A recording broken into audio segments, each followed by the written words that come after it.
C'est une zone assez reculée, avec des besoins assez importants, parce que bon, ils sont loin de la ville, ils n'ont pas les structures médicales sur place, ils ont des limitations liées à la vie courante.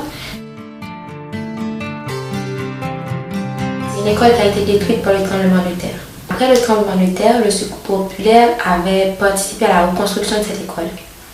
Actuellement, l'école fonctionne en 2 vacations, matin et après-midi, et on a en total 1500 élèves qui sont admis à l'école. Cette école-là offre également des ateliers de couture, un atelier de couture qui commence à fonctionner, et d'autres activités parascolaires telles que l'art floral et d'autres petites choses que le Secours populaire aide à évoluer et à grandir. Depuis mon entrée au Secours populaire, j'ai essayé de mettre en place le programme de médecine scolaire qui commence à bien se développer à l'école de Rivière-Froide, et ce qui nous a permis de voir les problèmes et les besoins des enfants de Rivière-Froide au point de vue médical.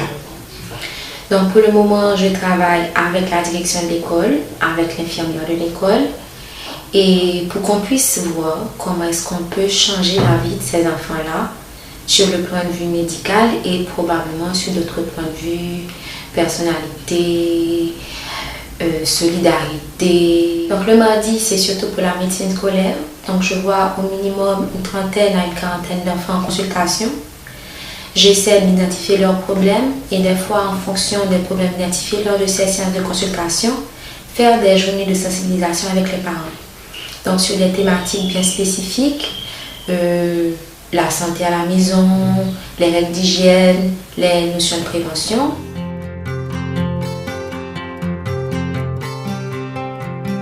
Donc actuellement, il y a la possibilité de mettre en place un centre de traitement et de distribution d'eau pour les habitants de Rivière-Froide. L'idée, elle est venue du fait qu'on proposait déjà à l'école de Rivière-Froide un centre de traitement d'eau qui permettait aux enfants qui sont à l'école d'avoir accès à l'eau potable. Et ce qu'on a fini par remarquer, c'est qu'au sein de l'école, l'enfant a accès à l'eau potable, mais à la maison, on ne peut pas savoir exactement quelle eau utilise cet enfant-là. Parce que les parents sont démunis, ils ont des limitations liées au budget, etc.